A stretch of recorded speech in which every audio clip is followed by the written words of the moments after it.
In the wake of Tuesday's shocking New Yorker exposé, several more actresses came forward with harrowing stories of sexual harassment and coercion at the hands of movie mogul Harvey Weinstein. One of these brave women was Angelina Jolie, who said the lecherous studio executive had made unwanted advances to her in a hotel room around the release of 1998's Playing by Heart, which was distributed by Weinstein-owned Miramax Films. "I had a bad experience with Harvey Weinstein in my youth, and as a result, chose never to work with him again and warn others when they did," she told the New York Times. Another was Gwyneth Paltrow, who alleged that, prior to shooting what would prove to be her breakthrough role in 1996's Emma, Weinstein approached the then 22-year-old actress in a Beverly Hills hotel suite, put his hands on her shoulders, and intimated that they moved to the bedroom for massages. She immediately left, disgusted. "I was a kid, I was signed up, I was petrified," she recalled to the Times. The testimonies of Jolie and Paltrow proved particularly disturbing because they proved that Weinstein had the power and influence to silence anyone, even Hollywood royalty. Jolie, after all, is the daughter of Oscar-winning actor Jon Voight, and Paltrow the progeny of director Bruce Paltrow and actress Blythe Danner, and the goddaughter of Steven Spielberg. Another thing these two talented women have in common is their proximity to the actor Brad Pitt. Paltrow dated Pitt from 19,941,997 before breaking off their engagement, while Jolie was Pitt's partner from 20,050,2016. Their divorce is still pending. In the Times piece, Paltrow said that she had confided in Pitt about the Weinstein episode, and that the actor proceeded to confront Weinstein at a film premiere and warn him to never do anything like that to his girlfriend again. Pitt confirmed as much to the Times. Brad threatened Harvey. He got right in his face, poked him in the chest, and said, "You will not ever do this to Gwyneth ever again," a source told People, adding that if Weinstein did try anything again, the Springfield native told the portly New Yorker he'd get a good Missouri whooping. Many online were quick to praise Pitt, then a rising star, for giving a studio bigwig like Weinstein the business, something that precious few Hollywood men felt compelled to do both during the mogul's three-decade reign of terror and after the sickening revelations came to light. But why, then, did Pitt continue to work with Weinstein not once, but twice on 2009's Inglourious Basterds and 2012's Killing Them Softly? The Weinstein allegations have led to a broader discussion of Hollywood complicity, the power brokers who are not only aware of his despicable behavior but may have helped facilitate his hotel liaisons with a bevy of up-and-coming actresses. Paltrow told the Times that her hotel meeting with Weinstein was listed on a schedule from her agents, while the actress Rose McGowan, who reportedly agreed to a $100,000 settlement with Weinstein after a 1997 hotel incident during the Sundance Film Festival, tweeted out an alleged email sent from an agent to the actress Lindsay Lohan requesting a hotel meeting with Weinstein at the Peninsula Beverly Hills, the site of many an alleged Weinstein attack, for a cameo in an unnamed Scream sequel. The tweet has since been deleted.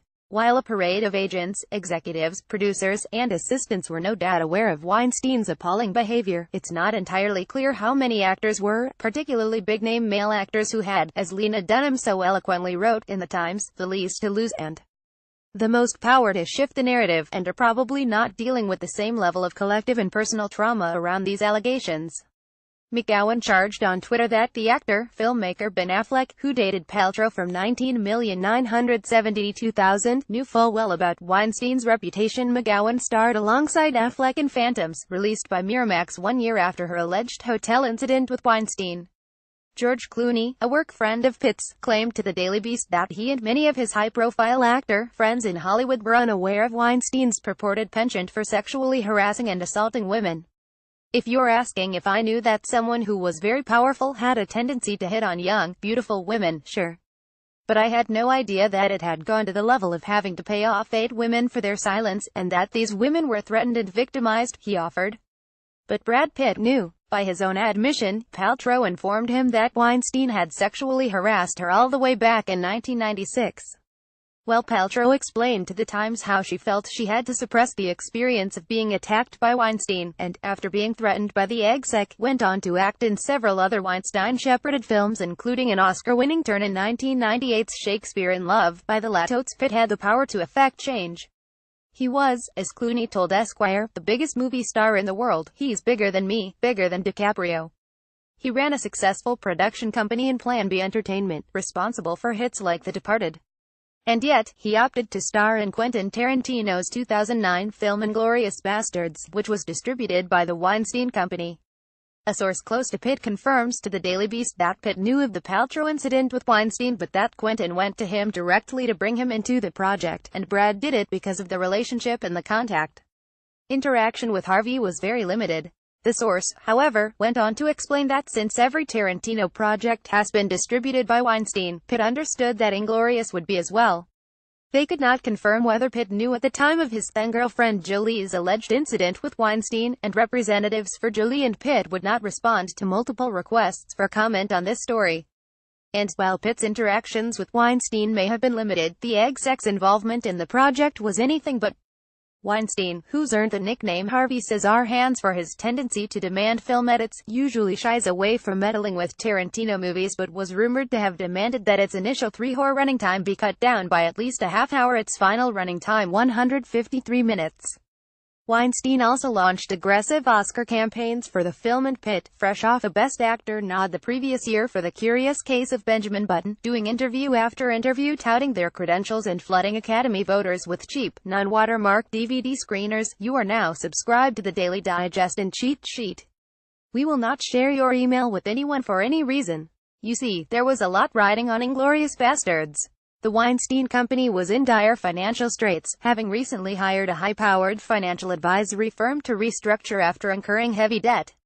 The film's ultimate success, earning 8 Academy Award nominations and grossing over $321 million worldwide, helped keep the company afloat. Following the release of Inglourious, Pitt agreed to star in and produce an adaptation of the book Hogan's Trade, directed by Andrew Dominik and developed by Plan B. After a heated bidding war, the distribution rights to the film were sold to the Weinstein Company, who promised a $20 million ad spend. The film, ultimately titled Killing Them Softly, was released in 2012 by Pitt and Weinstein, earning a meager $15 million stateside. Our source in Pitt's camp said that they were unable to provide any context about exactly why Pitt chose to collaborate with Weinstein again on the crime drama and in a much more involved capacity, despite his ex-fiancée telling him that she'd been accosted by the exec, and that had allegedly, perhaps unbeknownst to Pitt, perhaps not, attacked his then-partner Jolie. The Harvey Weinstein sexual assault scandal has not only underscored the remarkable courage of the women who chose to come forward, but the cowardice and complicity of the myriad men in power who didn't. As Lena Dunham wrote, Hollywood's silence, particularly that of men who worked closely with Mr. Weinstein, only reinforces the culture that keeps women from speaking. When we stay silent, we gag the victims. When we stay silent, we condone behavior that none of us could possibly believe is okay unless you do. When we stay silent, we stay on the same path that led us here. Making noise is making change. Making change is why we tell stories. We don't want to have to tell stories like this one again and again. Speak louder.